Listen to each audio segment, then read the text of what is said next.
I thought it couldn't get worse for Amazing Spider-Man, and instead of Zeb Wells writing, which is a disaster, they've actually now given the book to Justina Ireland. Now, this is what they do because they know Amazing Spider-Man is going to sell no matter what. There's enough people who just buy it no matter what. And since Zeb Wells is off, some people wanted a jumping on point anyway. So they gave it to this lady who is a total race grifter.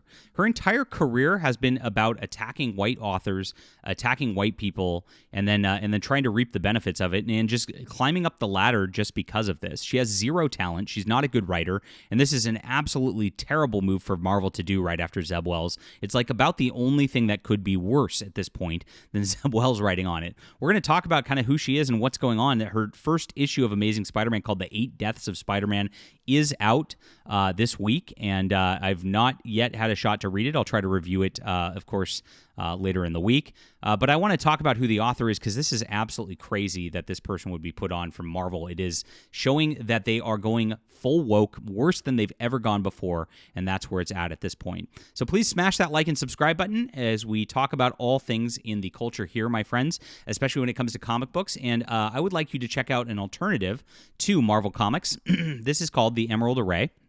And if you like what comics used to be back in the day, this is a great spot for you to be. This is pure action adventure. It is high tea. It's wonderful. You're going to love this. It's great science fiction. It is a space marine group that's fighting, defending the Imperium from the Xenos Hive as a bunch of space bugs are attacking a human colony.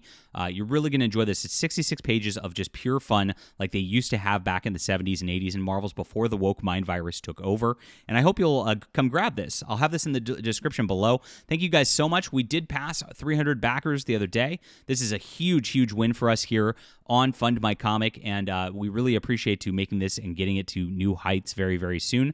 The line art is completely finished for this book, and we are working on the colors for the last third right now. It's on track to be out for everybody in February, and I appreciate you for being there and supporting independent comics. So important to do right now. Like I said, Justina Ireland has just this whole complex, and that's her entire deal. So this came back in 2021, High Republic author, which is how she kind of got in.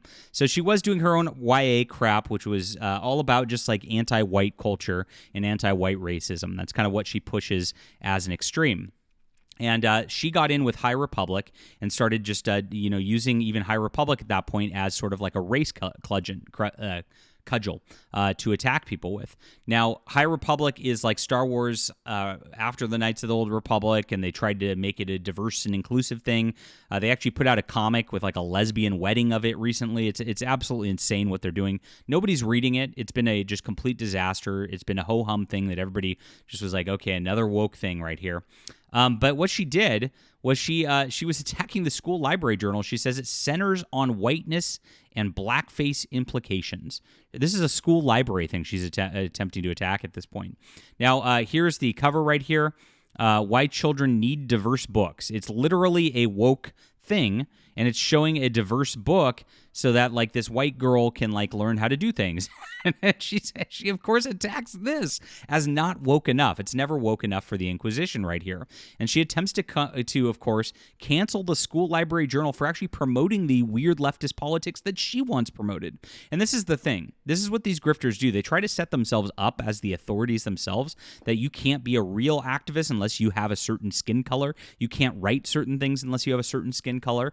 And it's all for their own personal profit. They are grifters in the extreme. That's what the whole Black Lives Matter movement was. You know that they just siphoned off a bunch of funds, did nothing to actually help black people, and neither did Justina Ireland. She just tries to get herself clout within the industry so she can do things like write in Star Wars and Amazing Spider-Man. And the more she gets these credentials behind her, the more that she gets more assignments like this, despite the fact that fans don't like the quality of the product. I mean, she is one of the worst writers out there. Almost everything she's done is complete cringe and unreadable. It is really the case with her. She has no talent whatsoever, a complete hack.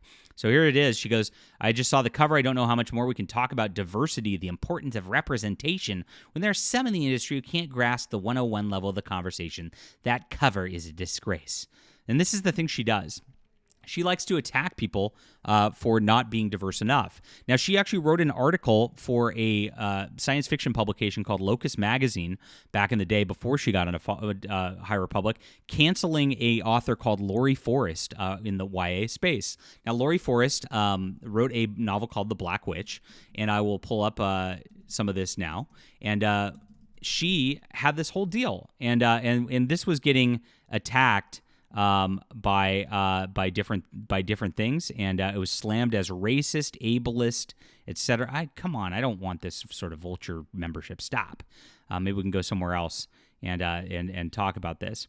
Now, it was being slammed, and the cool thing was to slam this kind of review. So Justina Ireland, an author herself, actually wrote in Locus Magazine trying to trash this lady, trying to ruin her career because of this. Now, I read this book and actually talked to the lady in question back in the day.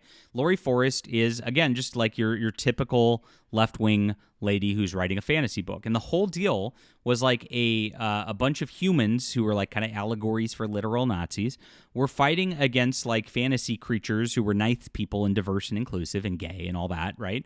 And what happened was the lead character grew up in this environment and actually saw that diversity was better, and then actually went and championed the diverse people instead of fighting for her people. And that was the whole point of this novel. It was really woke. Very well written, and Laurie's a nice person and isn't part of the cancel culture mob. But it was literally the agenda. Now, Justina Ireland wrote this whole piece slamming it, saying that like Nazis can never be redeemed and the like. And again, just tried to attack Laurie for like one reason. It seemed like this actually was a book that actually pushed like real diversity and inclusivity. And but Justina's whole point is that white people must be discriminated against. It's quite the opposite, right? And it's all for her own clout. It's all for her own race stuff. It's all for her own pushing and getting into a High Republic and Amazing Spider-Man. And of course, Marvel falls for it hook, line, and sinker. That's why they gave her this sort of deal. It doesn't just stop there. I mean, if you look at this Vulture article, Meet Justina Ireland YA Twitter's leading warrior, and you can see she used to go on Twitter and just harass people about being white and got just a complete pass on this. She takes swipes at white YA superstar John Green. Can we get a Kickstarter to get John Green some black friends? You see how she just attacks people for being white. She is a racist. This is what Marvel is promoting, anti-white racism at this juncture. This is who Nick Lowe, the editor, hired to put on Amazing Spider-Man right now. They hate you as readers. They do not want you reading their product. They want a diverse and inclusive modern audience, and they want to prop up people like Justina Ireland who are actual legitimate racists at the company. And that is my opinion based on the fact that she attacks white people all the time. I believe I have a very valid point there. It's very crazy.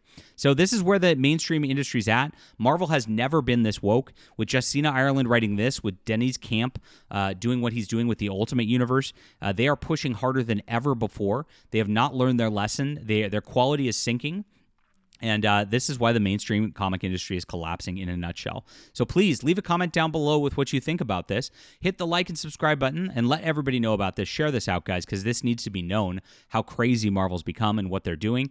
Of course, check out The Alternative, The Emerald Array. This is the book that the mainstream industry does not want you to find because it's so good. They cannot compete with this, and they know it. I appreciate you for being there. It's in the description below. Thank you for getting us over 300 backers. That's a huge milestone, and we are still here just getting started. Appreciate you being there.